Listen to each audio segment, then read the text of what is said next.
Our two guests are Diane Demarest, who's the Chief Operating Officer for Family Advocates in Boise. Diane is also a national trainer for Blockfest, which you saw demonstrated earlier this morning just outside these doors.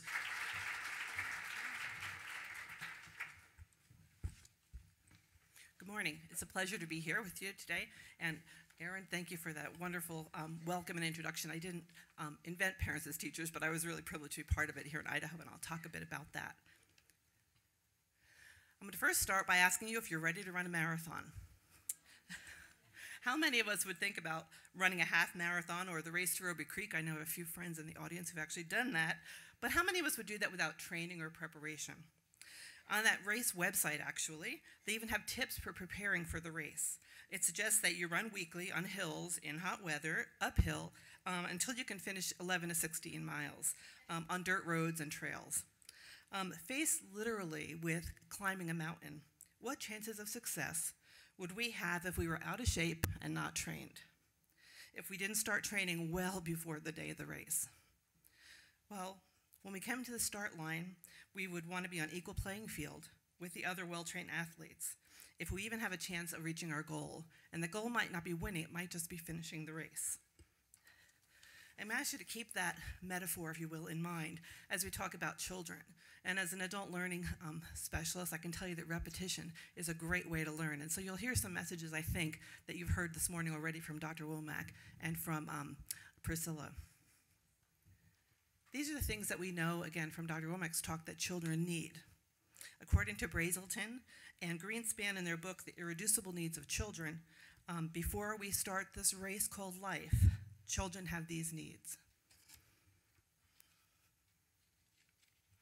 The research is abundant and unrefutable that what happens during the earliest years of life, from prenatally through those first 5 years, and in particular, as Dr. Womack said, the first 1,000 days of life, is critical, and it impacts an individual for a lifetime. It'll affect their ability to learn and succeed academically. It'll impact the likelihood of going to college or to prison. Early experiences will alter our chances for diseases later in life, as has been shown in the ACEs studies. Things like diabetes and heart disease, those foundations or ACEs, adverse childhood experiences, start in those earliest years of life. And our early experiences, good or bad, will certainly be revisited on the next generation in ways we can control, like changing behaviors related to abuse, and in many ways we can't control, like the epigenetics of change in our DNA makeup. I also think that what we need to do is abundantly clear. How to train for the race, just like that website for Robie Creek, is clear. We know what to do. But how we will do it, how we will do this list of things, and engage every parent in that work is our challenge.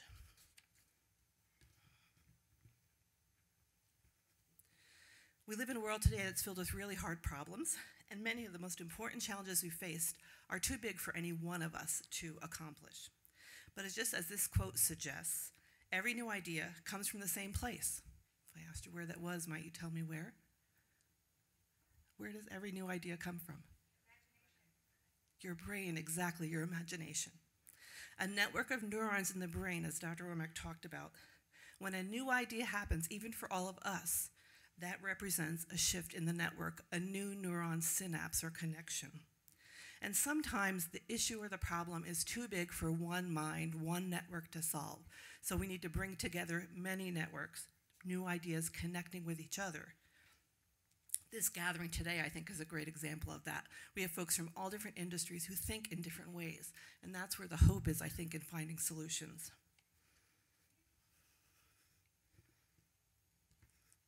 Brazelton and Greenspan also talk about the need for community, and I just want to underscore this a little bit before I tell you about some of the success stories. Parents need community as much as children do. Community is a part of the answer to how we're going to accomplish that long list of things that children need. We might identify our community as our city, our state, our church, our neighborhood, our school. Community can mean many things to many people, but it provides three critical things. Neuroscience tells us that if you're in a heightened state of fear or flight, you can't learn very well.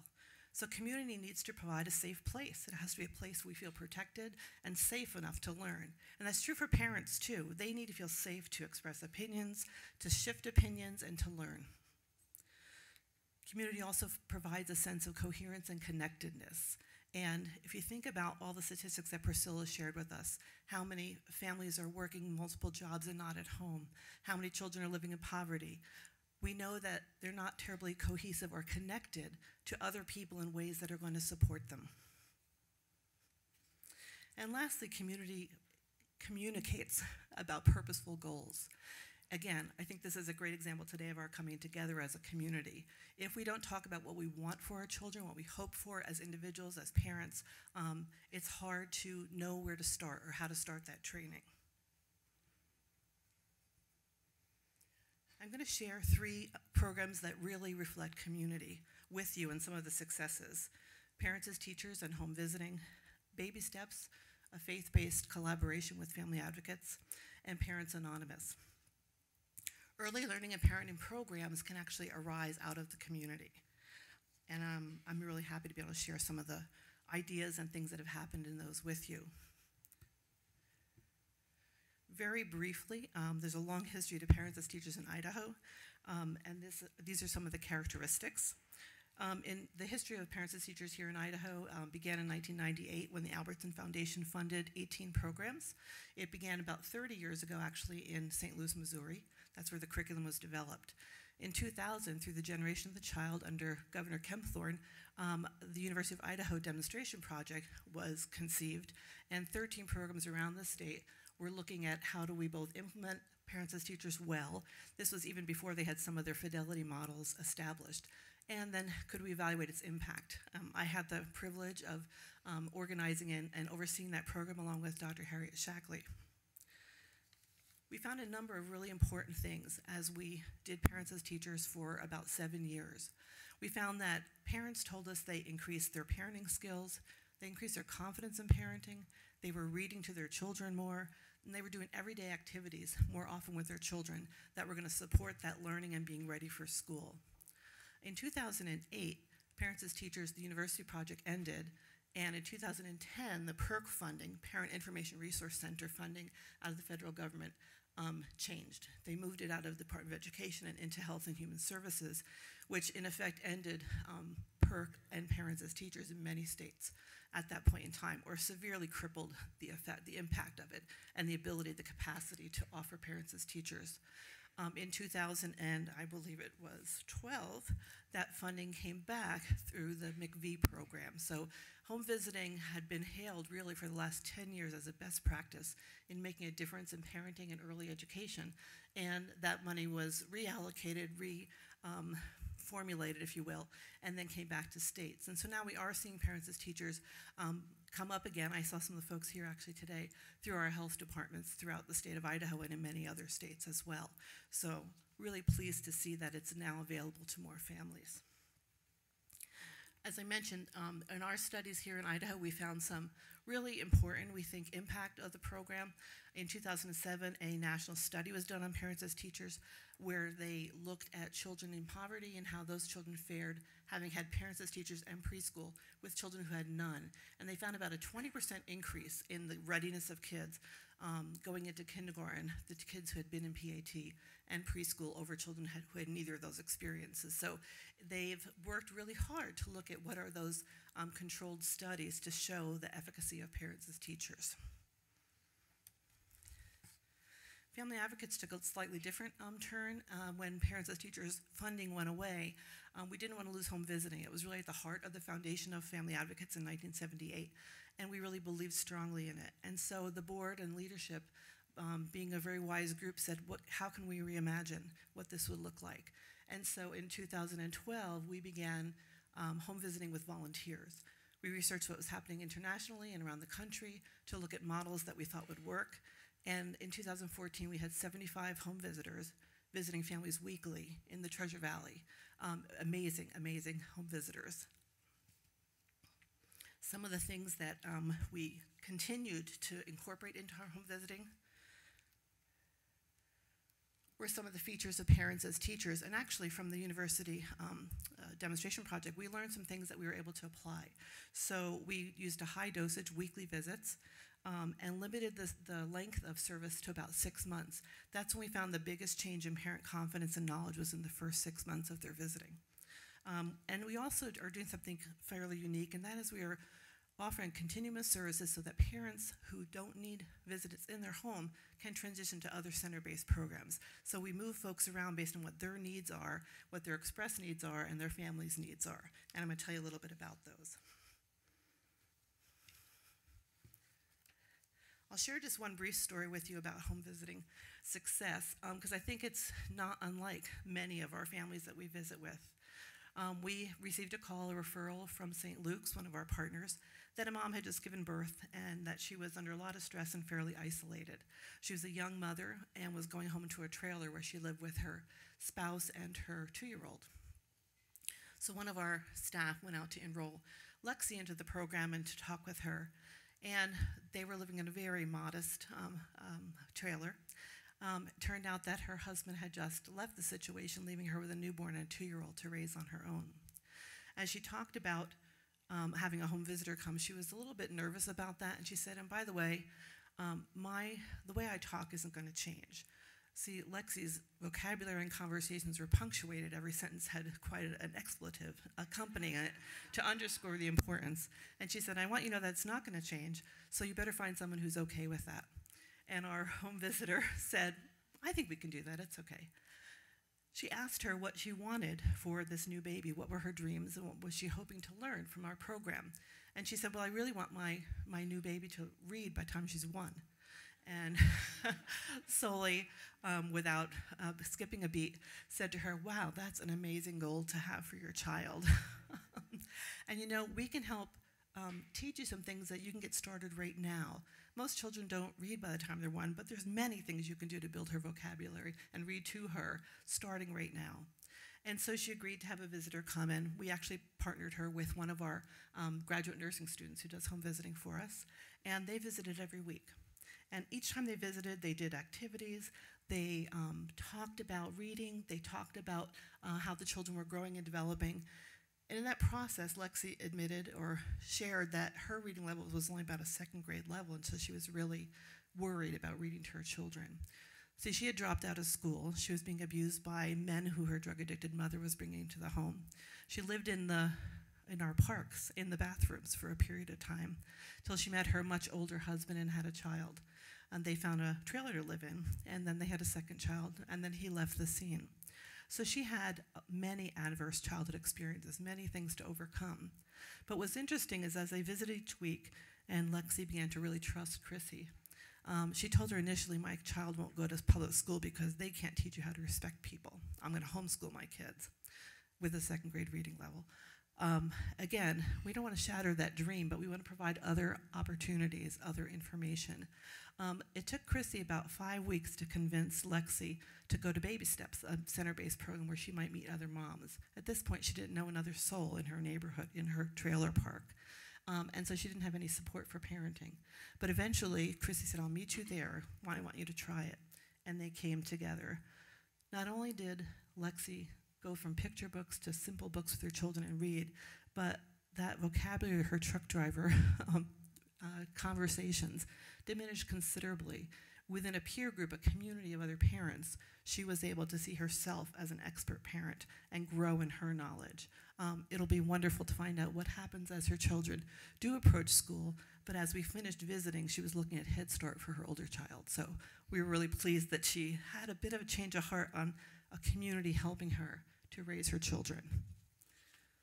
And I'm going to share with you next a little bit about, it's a very, very short 4-minute video so that you can meet some of the parents we do work with at Baby Steps.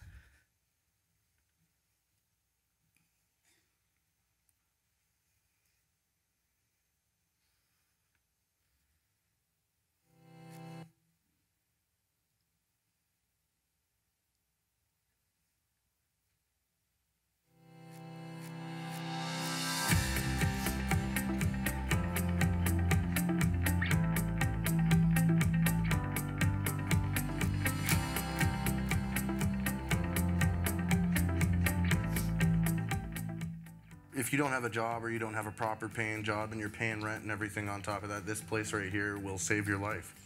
Oh, where you going?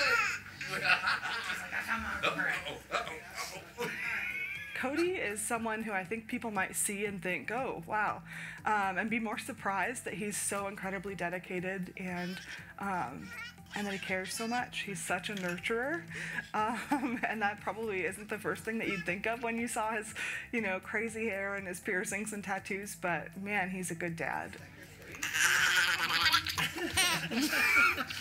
They help you. They're great people. They're upbeat people. They love my son. My son loves them.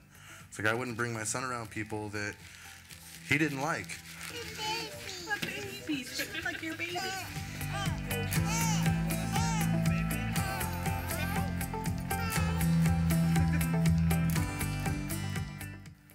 I learned a lot. I learned a lot from baby step. Wiggle it down, lift it up, and there you go. That's much easier that way. Because my daughter, they like to kick it. I can tell my friends that where I work and my neighbors that you should come with me. Let's go. You learn while I learn.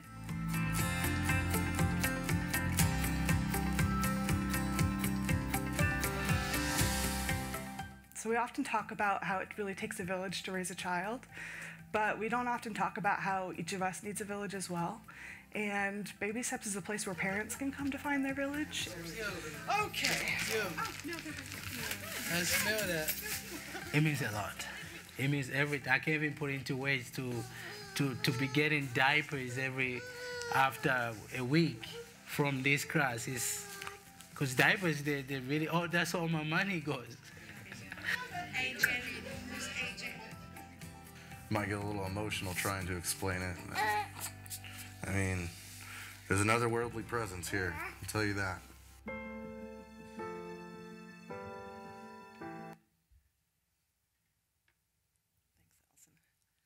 It's hard to beat the performance of that little giggly guy. And what we want to see, I think as Noreen talked about, is that nurturing and that attachment between a parent and a child is a place we get to see it every time we have open Baby Steps between many parents. And parents are learning what that looks like from each other, as well as they can learn from home visitors and other folks that bring programs to them.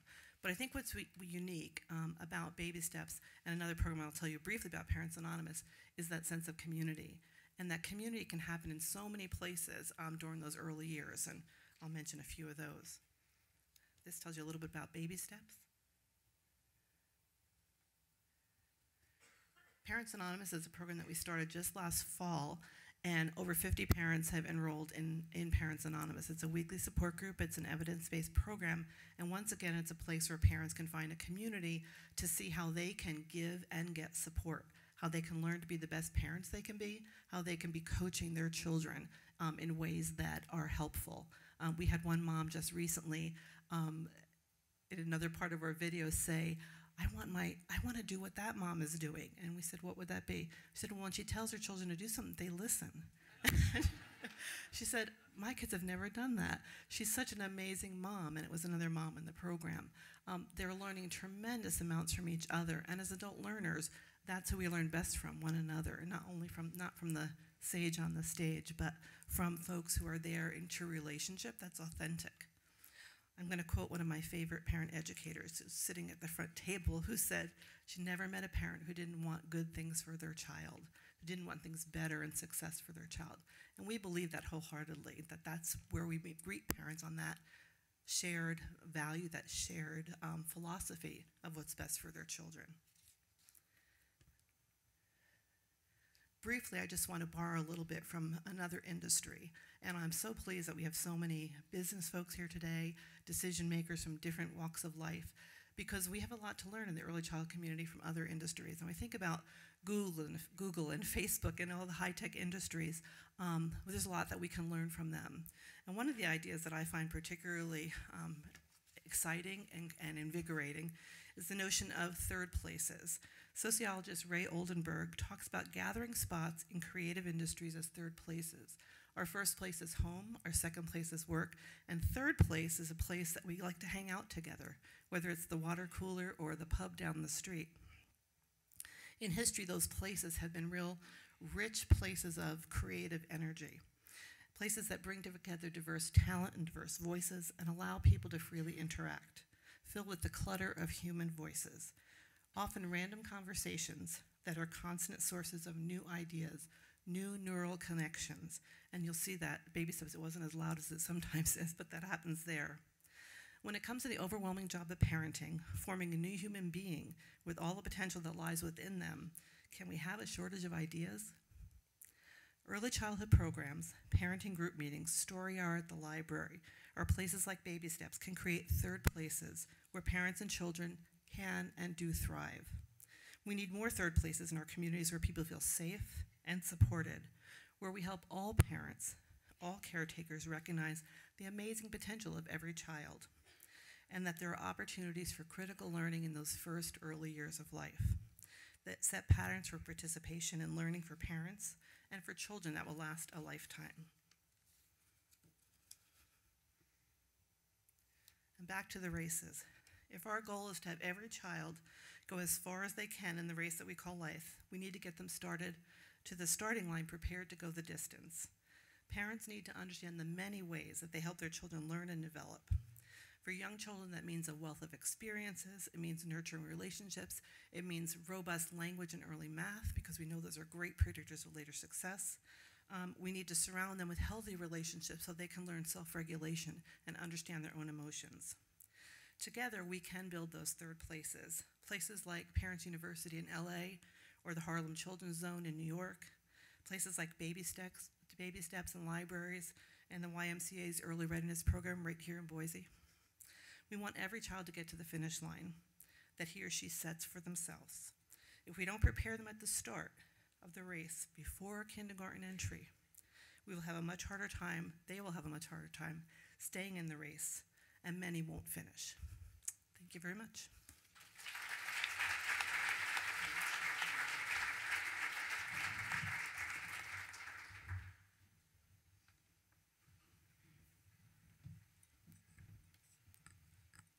First of all, I'd like to thank the Andrews Center and the McClure Center for hosting this important event, and all the sponsors that are here. I've been asked to kind of give a nuts and bolts of a program that's working, and so I'm going to give you a little bit of the history of our district. Our universal preschool program started in 1999 with a generous grant from the J.A. and Catherine Albertson's Foundation. At the same time, we were able to collaborate with Head Start to support children from our low-income families, and implemented a Parents as Teachers program that is championed by then First Lady Patricia Kempthorne. Together, the three programs formed a potent combination and gave tremendous boost to our early childhood initiative. Eventually, funding from all three sources ran out, but district leadership felt limited resources were best spent on maintaining our preschool. Beginning in 2002, we've used federal Secure Rural School funds to keep the program going, since statute forbids us from using state money. With the uncertainty of continued SRS funding, patrons overwhelmingly supported a 2-year supplemental levy last spring, largely to cover the costs of our very, very popular preschool program. Over the last several years, the structure of the program itself has undergone several changes, primarily due to funding concerns as a result of the Great Recession. It has gone from 2 sessions of 3 half-days each to 1 session with 2 full days and an optional half-third day, to its current incarnation of 2 full days per week. As most parents took advantage of the optional third day, we would eventually like to offer 3 full days to our families. This is particularly important since standards and expectations have increased across all subjects and all grade levels. What we are having our preschool students now are what our kindergartners did just a few years ago. While we were initially concerned that full days would be too much for 4- and 5-year-olds, they actually adjusted very well, perhaps better than the teachers did. We also found that in terms of best practices programming, half days made it very difficult to give sufficient time to all of the necessary components: inside play, outside play, music, art, numbers, letters, snack time, and a whole host of other developmentally appropriate activities. In terms of staffing, we have 2 very well-trained paraprofessionals who run the preschool, one of whom has been with the program since the very beginning. And you can ask anybody, and they are without doubt the most well-loved employees in the district. Nevertheless, when we hear from legislators, as we often do, that, quote, I don't want the government raising our children, I think to myself, we should be so lucky. If they ran our government the way Miss Mary, if they ran the government the way Miss Mary and Miss Rhonda run our preschool, we'd be in far better shape, and they would learn how to play well together.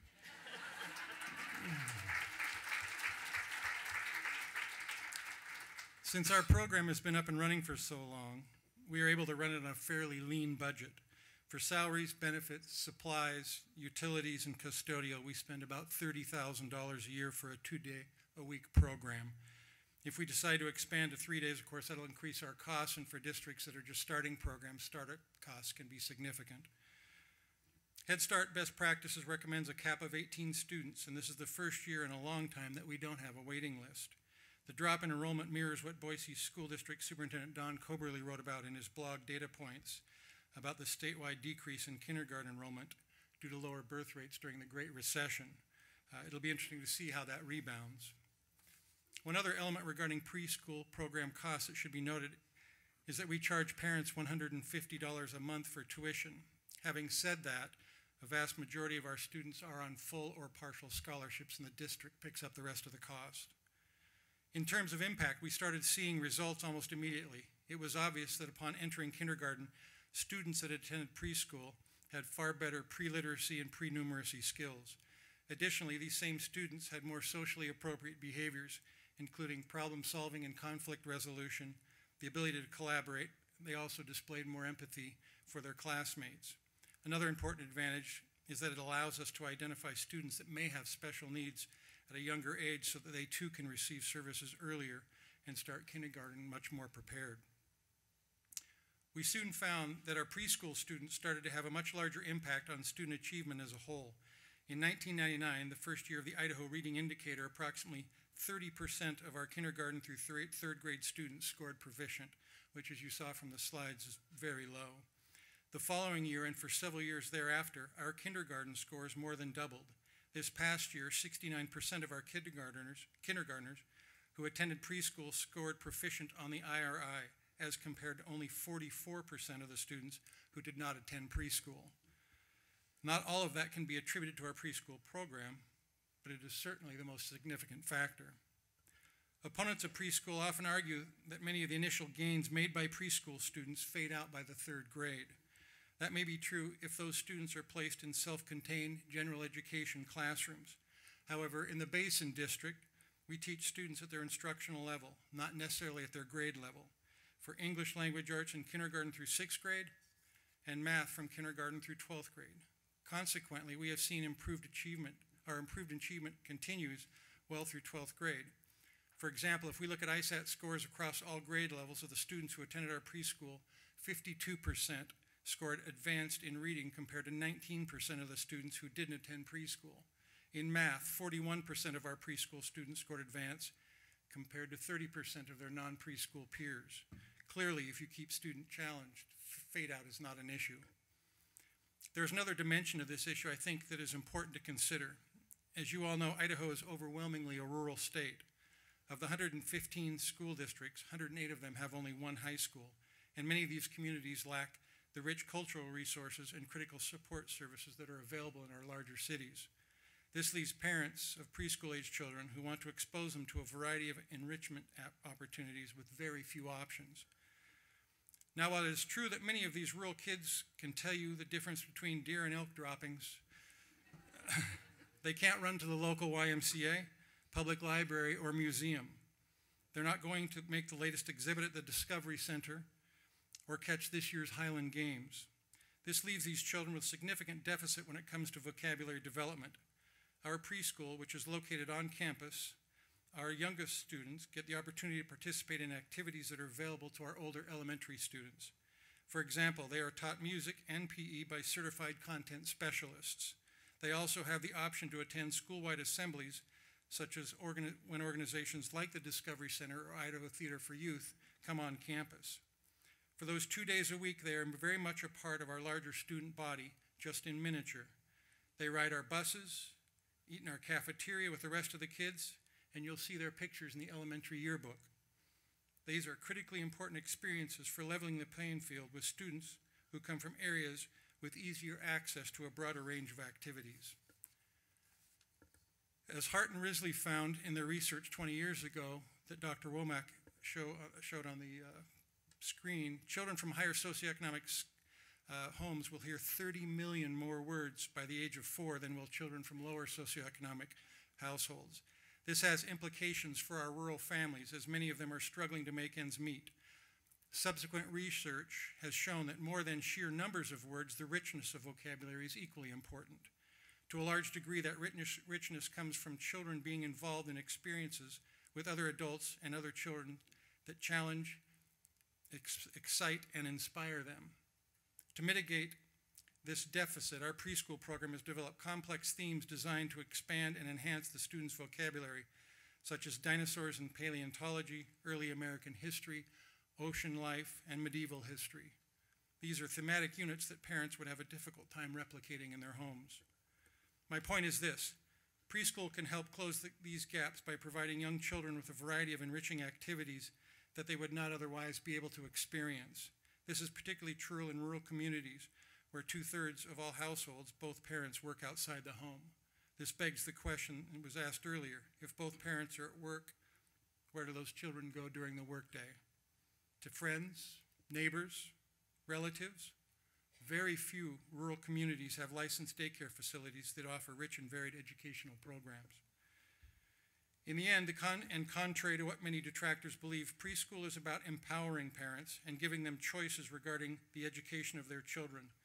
When I talk with lots of folks that were involved with both parents as teachers and our preschool program, they invariably bring up the close relationships they developed with parents and how those parents stayed more engaged in their child's education throughout their educational years. Building that relationship early puts a support structure in place that will benefit students throughout their education. With so much attention in this state being given to parental rights and parental choice regarding charter schools, why don't we extend the rights of parents to allow their children to attend a voluntary, high-quality, state-sponsored preschool program, again, if they so choose.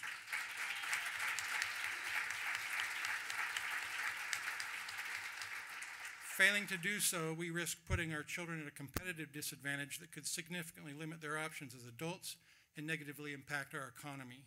That is the last thing that a high-quality, forward-thinking, and well-supported school system should ever do. Thank you.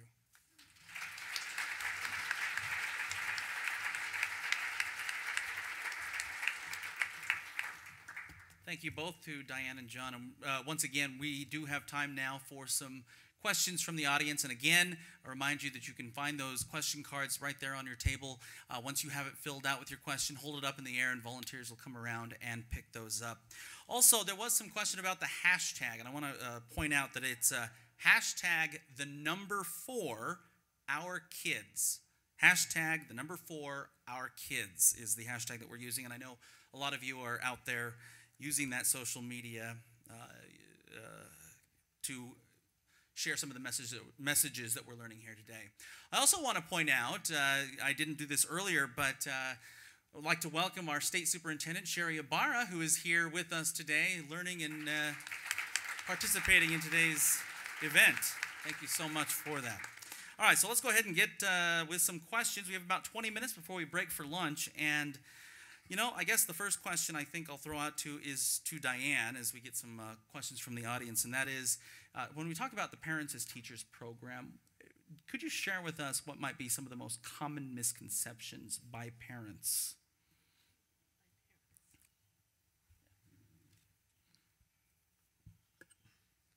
Well, is this on? Yeah. Okay. Yeah. You know, since many decision makers, leaders in all of our communities are parents, I would say that one misconception is that young parents or new parents would be intimidated or uncomfortable with someone coming into their home. And we found in our experience over since 2000 with Parents as Teachers, that was really not true at all. That I'm sure Early Head Start has similar findings, as do other home visiting programs, that when parents have the strength to ask for support and to ask for help, they welcome that, and that relationship that's formed between a visitor and a parent is a real life-giving one where they learn from each other. I think some parents perhaps feel like, well, a visitor will bring some activities. I think they're always surprised at how much they learn and how empowered they are, how much they already know that can be framed in a way that helps their child. You know, in speaking during our last break to someone mentioned a comment that I had made about not getting an instruction booklet about my child when my firstborn coming out of the hospital. Is it time to reach out to hospitals and give them the literature to let these parents know that these options are available? Yes, I would say, the hospitals are clearly on board with the notion that parents don't have instruction books and that there's much they need to know to raise their child and to give them the very best start in life. We partner really robustly with our hospitals. I think the biggest challenge is that as a new parent, you don't know what you don't know. And so if you came from a home environment where maybe you didn't see wonderful parenting, or you grew up in a very disjointed or chaotic life environment, you may not recognize that there are things you can learn to do it even better. And so I think that hospitals are on board with sharing that with folks. And what we need to do, though, with our hospitals and all of us, is to create a culture that says it's okay not to know. If you're going to take up golfing, you're going to probably get a coach, but a lot of us take up parenting without a coach. John, this next question goes to you, and that is a question you mentioned about trying to find funding and how it can be a little daunting for some districts, particularly rural districts that don't have a lot of money. If you could share with us some lessons you learned in getting your program in your district in Idaho City, which is a very small community, how did you get that started? Well, those original grants obviously were huge. Unfortunately, as I said, we were able to get results so quickly that we built up a lot of parental support. I think parents as teachers was a big part of that, having our staff be able to go into those homes, develop those partnerships, and get parents to the point where they were comfortable. Then they transitioned into our preschool program, already having established those relationships. And so with the success of the program early, and then having forest funds available at the time, it was very easy to transition those over.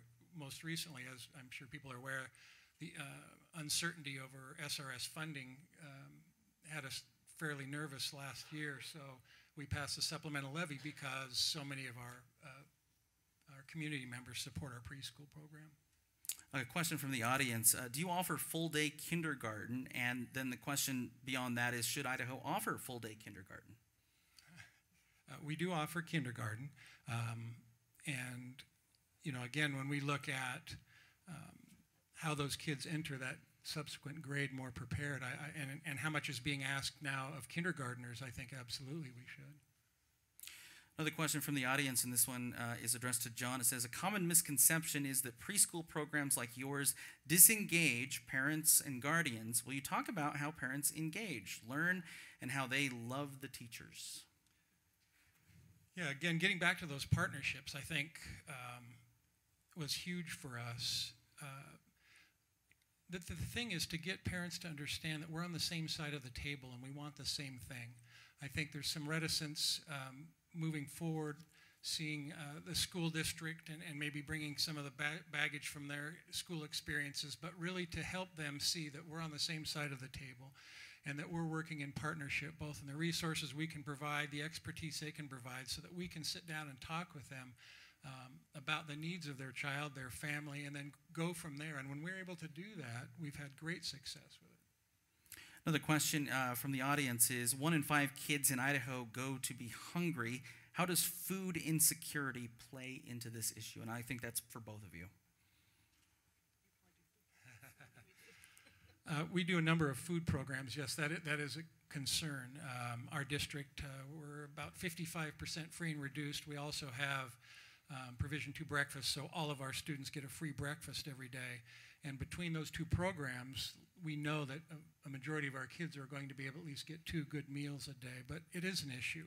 And I touched on that, I think, because rural communities, and I kind of feel like I'm representing them, we lack a lot of those services. And so that really forces us to rely on community members, our faith-based groups, to really wrap those services around our students, which is incredibly important.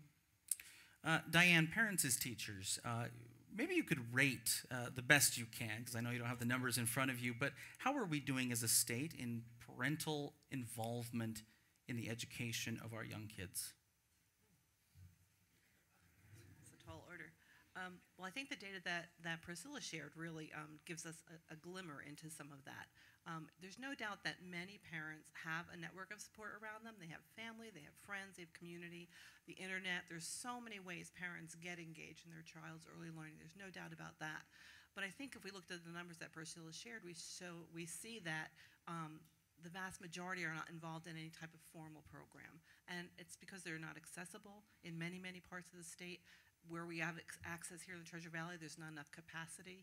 And I think, again, shifting the culture, letting parents know how important it is and how they can be engaged is really critical. So it's going to take all of us, I think, from our libraries who start Story Hour when kids are under 2, to our faith-based communities and school systems. If we continue to bring the message to parents that there are ways to learn, that there are people who want to help and support you, whether it's a volunteer home visitor or a preschool in your neighborhood school, that those options are out there and that they should be hopefully asking for those, helping be the grassroots that gets us going in every community. I know there's a lot of options, or there's some options anyway, for kids who are in low-income family homes. But here in Idaho, we have a lot of middle-class families that, you know, they have more money, that they earn enough money that they don't qualify for some of those like Head Start programs, and yet they're still struggling to find money to invest in their children, but they want to. What kind of options can there be? And John, you spoke about in your district about some grants that helped offset some of those costs for some parents. Does that include parents who may be in that middle income bracket? It does. And again, our scholarship program for our preschool students allows anybody really to participate regardless of income. Some have a better ability to pay tuition. Many of them don't, actually most of them don't. But we want to make that available both through district funds, and then we also have individuals in our community that donate for preschool to sponsor a child in our program. I have a big question, so we'll see if we can get through this. We've heard a couple of times today about high-quality education, high quality. This person asks, I haven't heard anyone speak of the Montessori, Reggio, or Waldorf. All families should have these choices, meaning there's multiple options for them, not just for the top tier, but what makes a high-quality education. And they went on to list a bunch of things that they think makes Montessori a high-quality program. They include research-based curriculum, teaching strategies with positive outcomes, curriculum and teaching strategies based on planes of development, developmentally appropriate, whole child approach, physical, cognitive, social, and emotional, encourages positive peer interactions, develops core learning, differentiated instruction for each child, proven success for diverse populations, strong family component, which involves the parents, which we've heard a little bit about today, and state expectations. Anything you would like to add to what constitutes high education, and do we have those options for parents? I'd be happy to respond from my perspective on that. It sounds like you just illuminated some of the standards that Beth alluded to. We do have early childhood standards, and if followed, you can ensure a high-quality program.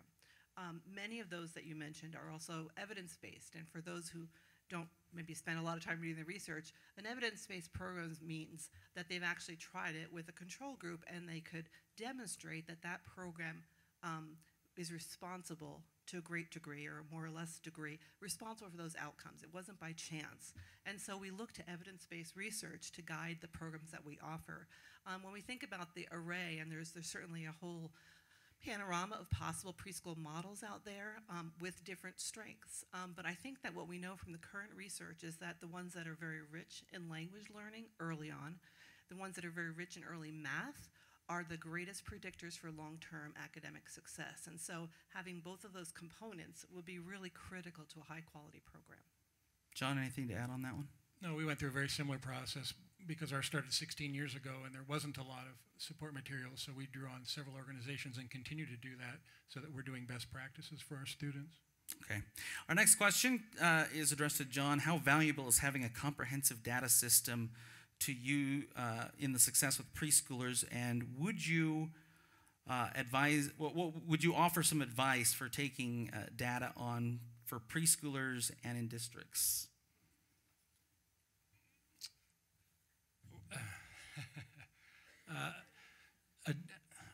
A data system would be great. As you know, in our state, we've tried a couple of them over the last several years. They have not been terribly successful.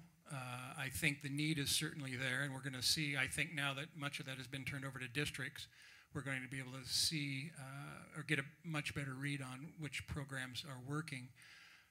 In our district, we've been tracking this data since the beginning, but because our sample sizes are relatively small, you know, it's hard to expand that, although anecdotally we know what's going on in our state.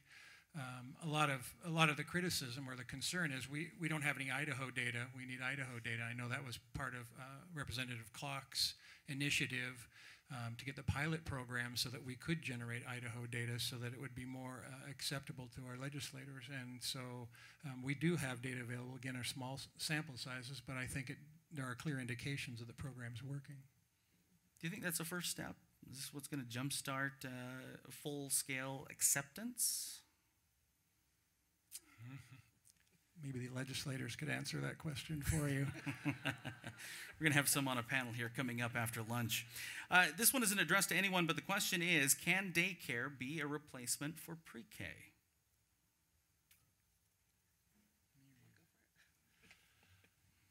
Well, again, we have on-site daycare at our district as well, and it's housed in the same building that our preschool is, and so they can share some activities, but it really depends on that quality.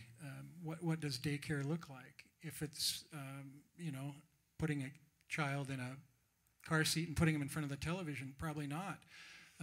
But there are a lot of resources out there that parents can draw on, and they want the help, and it allows parents to take a much more active role. But with so many of households where both parents are working outside the home, that's very difficult to do.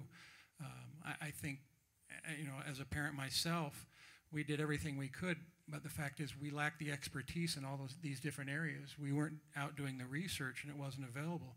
So putting together a quality program or being a resource for parents that want to put together a quality program in their homes, we can help them there too. All right. Next question is addressed to Diane. Talking about in-home visitors, what is the time commitment for a volunteer? Training, initial, ongoing, weekly? What's that time with families in the homes? What's involved? Thanks for that question. Currently, our volunteer home visiting program starts with 16 hours of training. All our volunteers are Tdap immunized, so we're not spreading any bad germs out there, and background checked, so we ensure that safe folks are going into homes. They generally visit one family once a week, so a couple hours a week of volunteer commitment time, and some visit several families. We ask our volunteers to commit for at least a year. Most of our families visit for 6 months to 1 year, and so we don't want to have disruption in that if possible. And we have several who've been with us now for a number of years, visiting quite a few families. They also meet once a month with a supervisor to triage, find solutions, come up with creative opportunities, and share the frustrations they might be having with a family or how they can better help them. Is there enough training for them, or would you hope that any kind of forward momentum would include more and better training for these folks? You know, what's really been very fascinating to us in taking on volunteer home visiting, even my closest colleagues were pretty skeptical that it would work. What we found is the volunteers who are coming to do home visiting are much higher educated and more experienced than anyone I could afford to hire right now. We have an amazing group of highly educated early retirees and retirees who come from nursing, teaching, social services of all different types, who understand, especially our teachers say, I know if I could have been there earlier, the kids in my classroom would have been more successful. And so the cadre of volunteers we have is outstanding. And so our training really focuses around understanding our model and how it's relationship based, because I learn so much from our volunteers every time I do a training. So I would say no, I think volunteers are where it's at, and they become community resources. They probably were already, but as a home visitor now, they bring even more to their own neighborhood and their community. But they're bringing things to families that my perhaps new graduate with less life experience wouldn't have the opportunity to do. I don't know if this was the tone of that question, but if you wanted to be a volunteer, where can you go? Where do you make that first step? Call Family Advocates. We would love to talk with you. All right. Next question is addressed to John. What kind of guidance, discipline, philosophy do your teachers employ? And also asks, what about self-regulation? Specifically in the preschool or in general? It doesn't say. I'm guessing preschool. Well, Miss Mary and Miss Rhonda work very closely with our parents. Obviously, we want to hold children to high expectations in terms of their behavior with 4- and 5-year-olds and sometimes 3-year-olds if they're special needs students. What that looks like is, again, my favorite saying in education is, what I do speak so loudly kids can't hear what I say.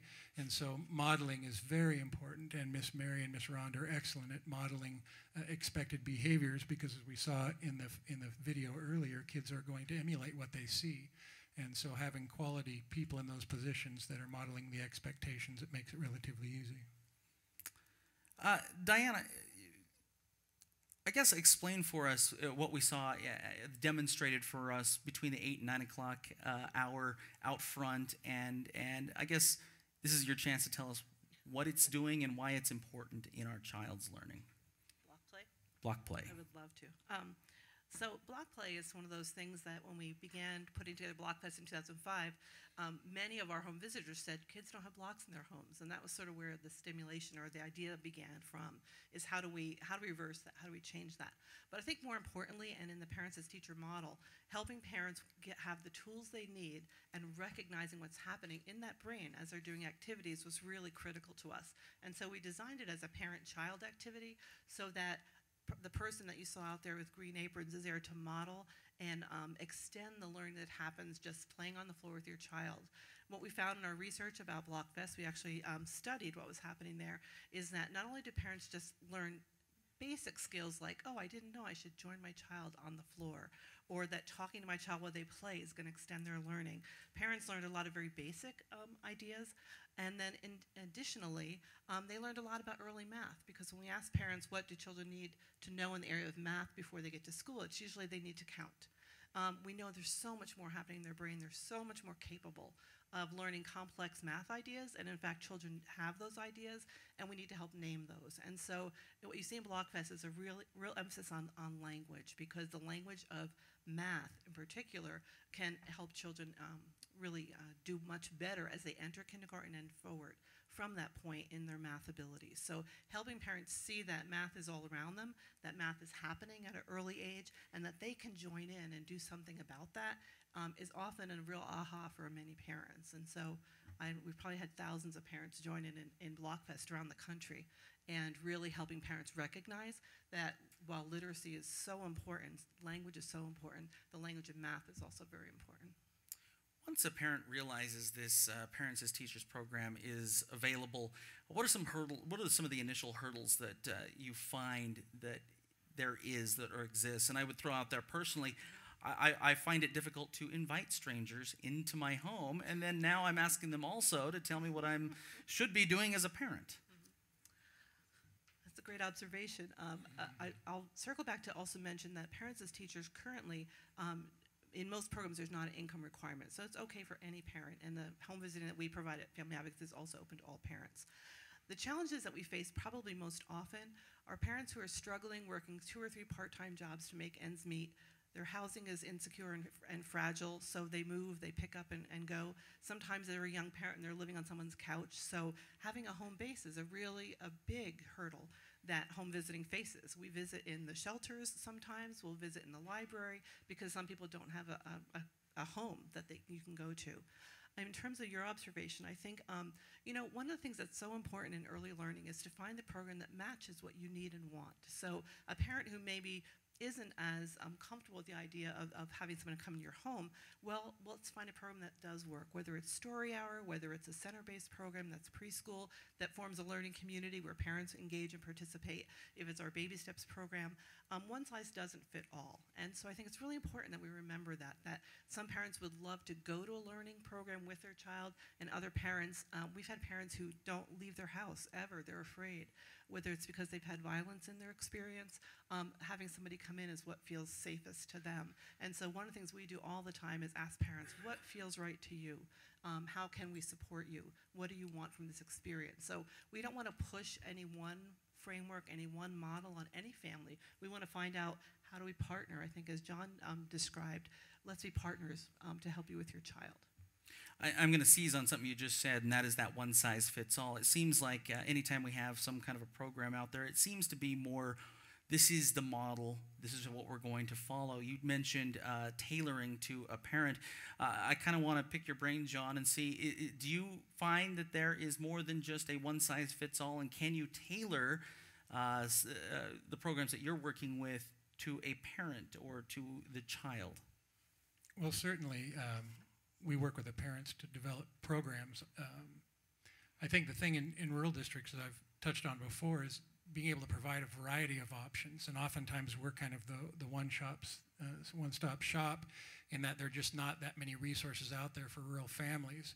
And so we've partnered with other organizations to try to expand the services that we can offer to kind of enrich that.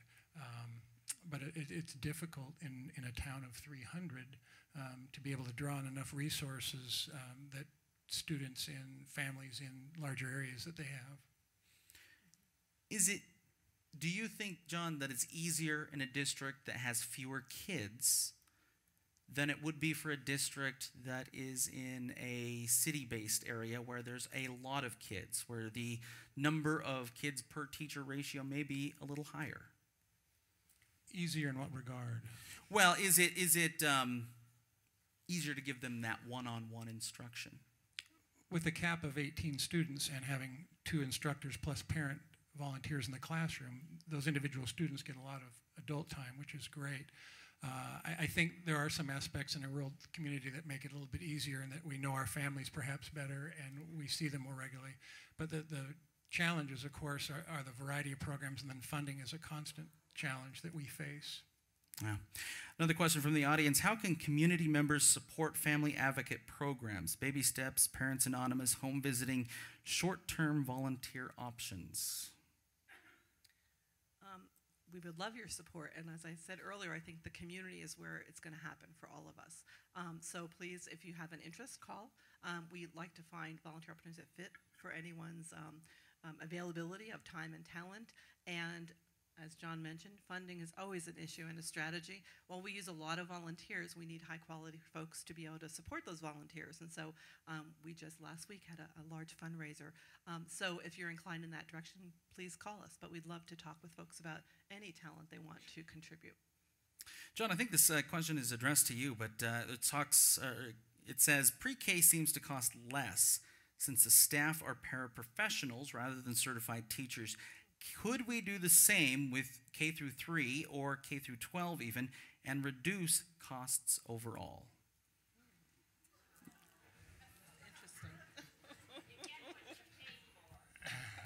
Interesting. We have outstanding paraprofessionals that are highly trained and received a lot of training prior. To be able to expand that model to K-12, I think we would be doing a disservice to our students just based on the amount of education and training that's necessary for our classroom teachers. Maybe this is a time for you to tout on or praise those teachers a little bit. I mean, what makes a good teacher? What inherent and unique traits make a good teacher? I think more than anything, you've got to be able to connect with students. I always wanted to go back and do a dissertation on, I've taught with a lot of people that were classroom teachers who were 4.0 students going through college, and then when they got in the classroom, they really struggled. It's that story about Ted Williams not making a very good baseball coach because he couldn't understand why everybody else couldn't hit 400.